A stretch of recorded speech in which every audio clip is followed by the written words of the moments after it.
У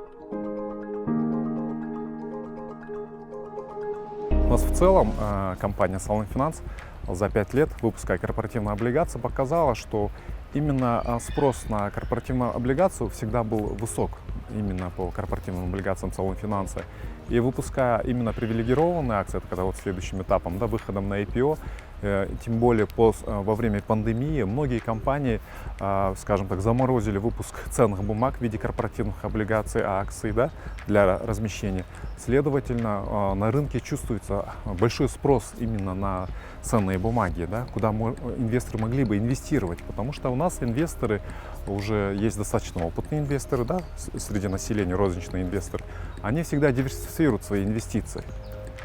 Часть инвестиций они в депозиты, а часть инвестиций они инвестируют именно в ценные бумаги. И в этот период на рынке было мало ликвидных инструментов, куда бы могли бы инвестировать. И Salon Finance сейчас, предлагая именно привилегированные акции всем желающим, у них появляются у компании отличные возможности в короткое время разместить свои ценные бумаги. В целом, вот IPO, да, IPO – это инструмент, который используется во всем мире.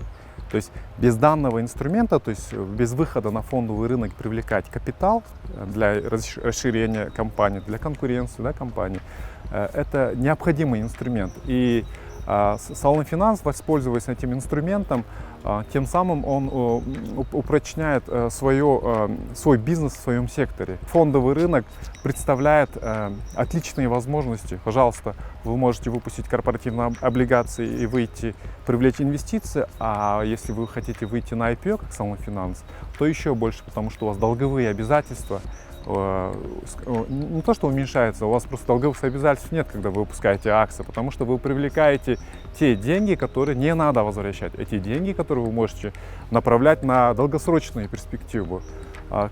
Понятно, что вы определенную долей компании жертвуете для того, чтобы привлекать эти инвестиции, но это отличная возможность именно трансформации бизнеса, именно чтобы устоять в такой кризисный период, да. И во всем мире, вот в соседних странах, например, да, в соседнем Казахстане, после кризиса, да, после пандемии, который, ну, скажем так, по сей день продолжается, да, муниципалитеты, да, очень активно выпускают муниципальные ценные бумаги, потому что в целом во всех странах республиканский бюджет очень сильно сузился, и муниципалитеты ищут способы привлекать деньги для того, чтобы расходная часть, социальные вопросы, они не останавливались. Они дальше продолжали жить, создаваться, развиваться. И для этого фондовый рынок – это как раз-таки то место, когда не только у компаний, даже и муниципальных, да, то есть у мэрий появляется возможность привлекать деньги. И в целом IPO, понятно, что одна компания выходит и привлекает деньги, она несет именно достаточно глобальный эффект, не только для компании. Это несет эффект в первую очередь, конечно, для компании. Компания привлекает капитал. Во-вторых, это для самого фондового рынка. Появляется хорошая возможность инвестировать деньги именно в ликвидные акции.